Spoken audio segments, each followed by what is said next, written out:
Welcome to Building Better Relationships with Chuck and Barb Lewis, equipping listeners and viewers with the biblical tools to conquer the difficulties faced in this life. Chuck has practiced crisis intervention since the 1980s and has been in ministry together with his wife Barb for over 20 years. They've taken the countless lessons and the knowledge they've acquired and have put them into this life skills class to share with you. We hope this blesses you. Well, hello, this is Pastor Chuck, and I'm Barbara. this is Barbara, my wife, and we're going to be talking about a subject today that a lot of people have talked to us about that have a difficult time in their lives and in their relationships. And so the topic is how to get closure in your relationships. And that can be relationships of all kind, but this one basically is just kind of marriage and different things that go on in our families and things like that. Mm-hmm. But what does that mean? How to get closure? What are you talking about? Closing on a house or closure? Yeah, I think getting to the point where you're not ruminating about it anymore. Yeah, it's not interfering with your relationship. Right. Yeah, because there can be like unresolved issues going on that never seem to get resolved. And we can talk about issues, but we never reach the resolution phase. And so, I kind of think of it as too many programs running open on the computer. Yeah, that's a good analogy. And, I know on my computer, if I have too many programs open, I get a little pop-up that says, hey, you've got to close some things down because we can't run everything, or whatever. Yeah. And, that's kind of how our brain is wired too. I mean, if there's so many unresolved issues that's going around in my mind and I'm not getting closure on those things, it's hard to concentrate when you're telling me about another issue because my mind is on maybe 10 other issues. Right. So what do we do about that? Well, I think it's important to take one issue at a time and talk about those issues until we've talked all the way through it. And somebody said one time, well, how do you know when you've closed out an issue? Well, it's when you're not thinking about it as much. It might come to your mind, but you're not ruminating on it as much because that's kind of closed out. Okay. Right. Now, sometimes we think we want to close it out to where we never think ever about it again. It never comes up in our mind. But that's not true. I mean, our brain is wired to store information, but when an issue has been closed out, it just does not become an issue for you. Right. I think your analogy of the computer is really good. Because whenever we continue to think about something, it takes up memory on our computer, and in our personal brain, which we compare to the computer, it's distracting. It causes us sometimes to withdraw from that person, not want to be with them. In fact, that's a good sign that you have an unresolved issue, is when you don't want to be touched or don't want to be with that person. Right. Yeah. Yeah. Your spirit closes. Right. And then if your spirit closes, you don't want to talk. You don't want them to touch you. Yeah. You don't want to have anything to do with them. Right. And that's hard when you're married. It is. Yeah, it's not good. I mean, I've known people that live in separate bedrooms, living in the same house, but they have so many unresolved issues they can't even sleep together. Right. And they have very little contact.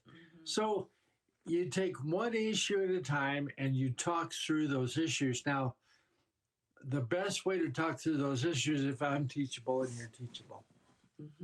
Because if we're not teachable, we can hear the other person talk about what's bothering them.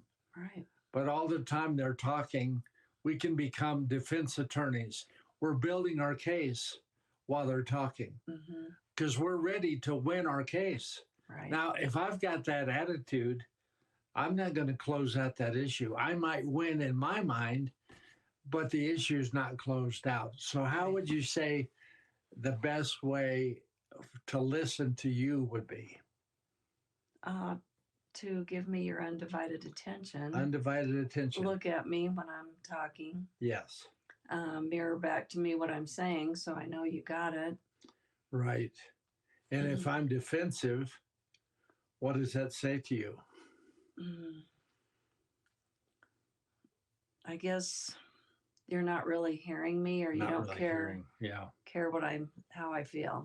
And sometimes it means I need a timeout.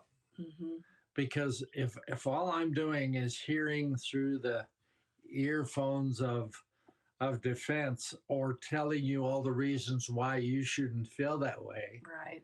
or you're overreacting, there you go again, overreacting, you're just like your mother, blah blah blah. Boy, that's the wrong thing to say. Right.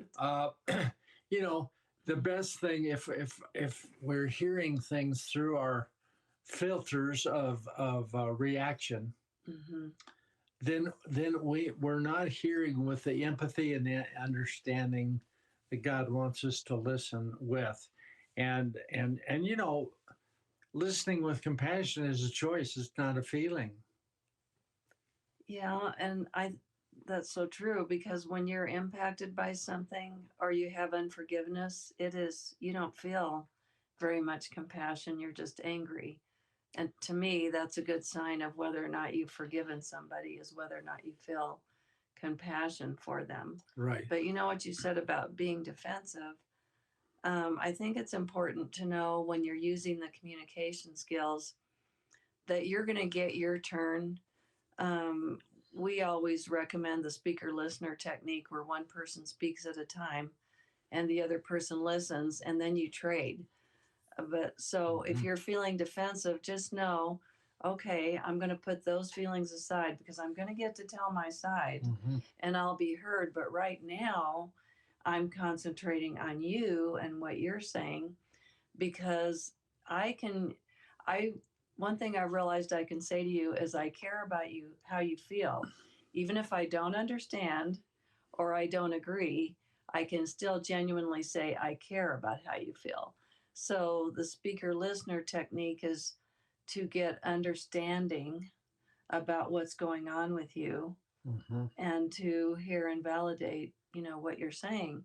I did want to mention a few things that can cause open programs on your brain, and that would be disappointments, resentment, unforgiveness, worry.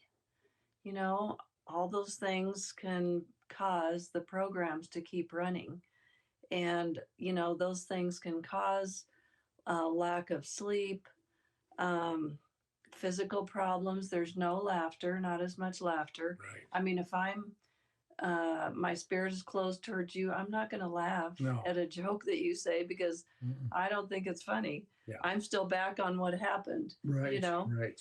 And unresolved issues add to our toxic waste bank. And one thing I love, and I've said this before, I didn't know how to get closure before I met you. I don't think I had conversations where we worked all the way to resolution until I met you and started learning these things. But when you've got stuff in your toxic waste bank, you're already full. It's hard to respond in a healthy way to the new things that come. So if you can learn how to work things through all the way to resolution, it keeps you from adding new things to the toxic waste bank. And then you can start working on the old stuff to get it resolved. And it's just amazing how much better you'll feel, how much more peace you'll have. Our relationship is more intimate and close. I mean, it's that way with your friends and your family too. If your issues are resolved, then you enjoy being together. You, in our relationship, we do want to be close and touch, and so it's just a lot more connected. Yes.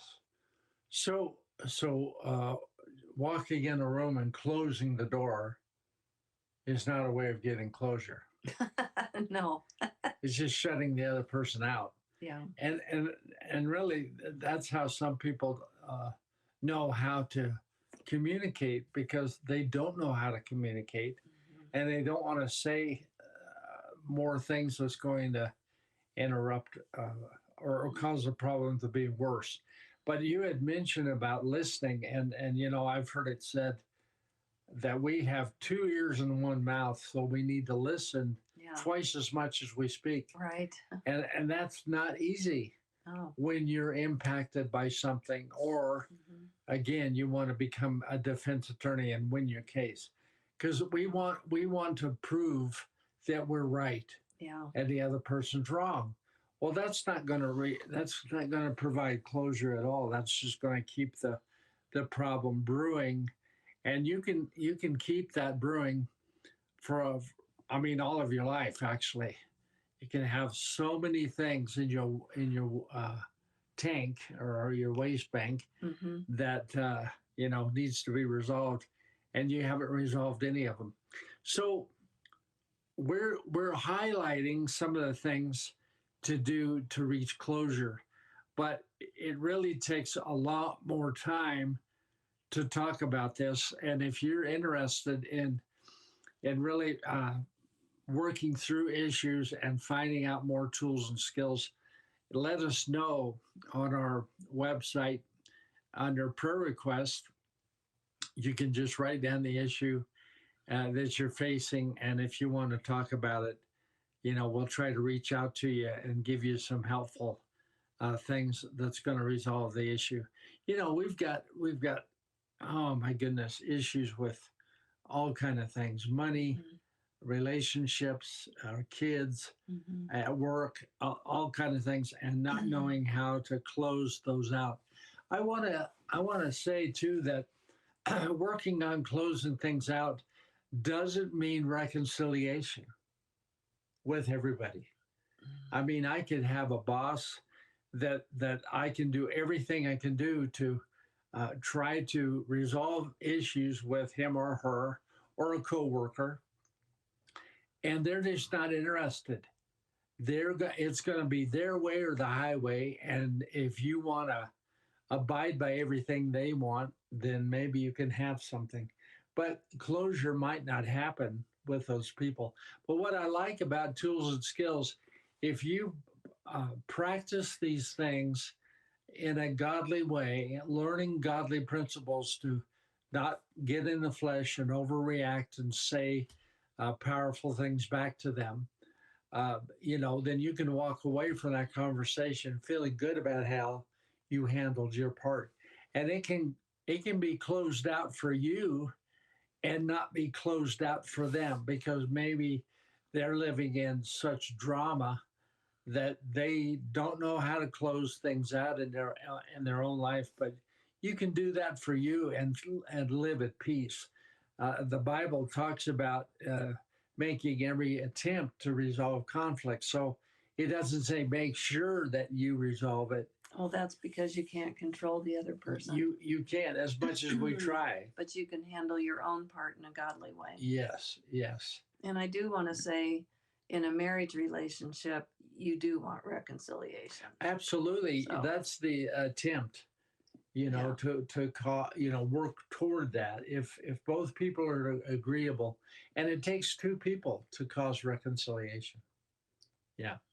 So if both people are willing, I tell you, reconciliation can happen. But you had mentioned about a closed spirit, and validation is so important to open up that spirit, open up your spirit again. Yeah. And what do you start feeling when you're hearing validation? I feel like I've been heard and understood. And it's sometimes in an issue, that is all that's needed, is to be heard and understood. There's no problem solving even needed. But if there is problem solving needed, it's hard to go on to that until you feel that you've been heard and the person really understands how you're feeling. Oh, and I'll tell you, I'll be honest with you. When I first heard about validating someone's feelings when I did not agree with them. Mhm. I thought I can't do that. There's no way I can do that. How can I validate Mhm. somebody's feelings and completely disagree? And I had to learn the proper ways of doing that. And that doesn't mean I agree with what they're saying, but it's validating the person, because the person still is valid, even though you might not agree with what they're saying. They're still valid, and they're valid to the Lord. Right. God sees them as valuable. He sees all of us as very valuable people. And boy, Barb, I talk to a lot of people that don't feel very valuable at all. Yeah, that's true. And we're talking to people right now that if somebody asks you that question, like we are, how valuable do you feel? You'd probably say, I don't feel valuable at all.